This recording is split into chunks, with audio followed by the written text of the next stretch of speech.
Labis pa rin daw ang lungkot at pangungulila ni Grace Ibuna sa pagpanaw ni Congressman Iggy Arroyo. Sa one-on-one interview ng GMA News, sinagot ni Grace sa mga isyong ibinabato sa kanya. Narito ang report ni Mariz Umali. Kahit pigil ang luha, hindi pa rin naitago ni Grace Ibuna ang lungkot habang inaalala ang pakikipaglaban ni Negros Occidental Representative Iggy Arroyo sa liver cirrhosis. Last few months namin in London was a roller coaster ride. Gumagaling siya, pero like any other medications, may mga side effects. We didn't expect this to happen actually. What happened to him was he got contaminated by sepsis, so it happened in one day.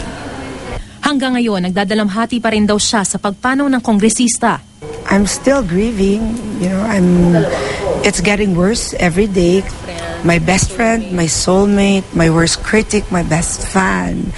And I guess most of all is we had each other's back all the time. And then ngayon, ang mahirap na adjustment is all of a sudden, marirealize mo you don't have your partner there. Pinabulaanan ni Grace ang alegasyong siyang nagbigay ng pahintulot na alisin ang life support na nakakabit sa kongresista. There was no plug that was pulled. I have legal documents to show. Alam mo, if it's true, sana dinimanda na nila ako.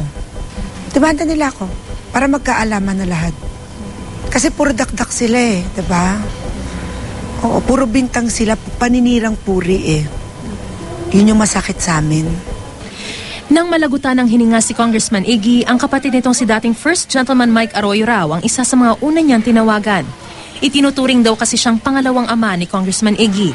Tumanggi namang idetalye ni Grace ang laman ng last will and testament ng yumaong kongresista.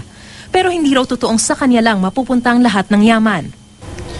All in all, I think Iggy designed it for us to stay together as a family. Iggy was not in his proper sense of mind when he wrote that will because he is not under the grace of God and that he is sinning. Maris, sino dito sa buong earth na to ang walang kasalanan? So does it mean lahat tayo, we are not in our proper sense of mind? Will not only be... Bakit pa puro pera, Maris? Bakit puro pera? Sorry, I don't want to fight about money. It leaves a bad taste in the mouth. Sa sakit na nadarama, hindi pa raw handa si Grace na kausapin ang legal wife ng kongresista na si Aleli Arroyo. After all the pains they inflicted on my family, pinapasa Diyos ko na lang lahat. Pinalayas na si Iggy, not bringing even one brief. Pinagkait niya yung anak niya. Inamin ng bata yun dito sa inyong channel, right? The whole time na may sakit si Iggy, the whole time na, he was up and down, may tumawag ba sa kanila? May nag-offer ba? May nangamusta man lang ba? 'Di ba? Para tanungin kung kamusta ka na? 'Di ba? O mamamatay ka na ba? Or something?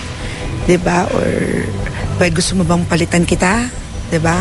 Bakit na yung patay na si Iggy biglang all of a sudden merong parang lumabas na lang diyan claiming his body? Why his dead body?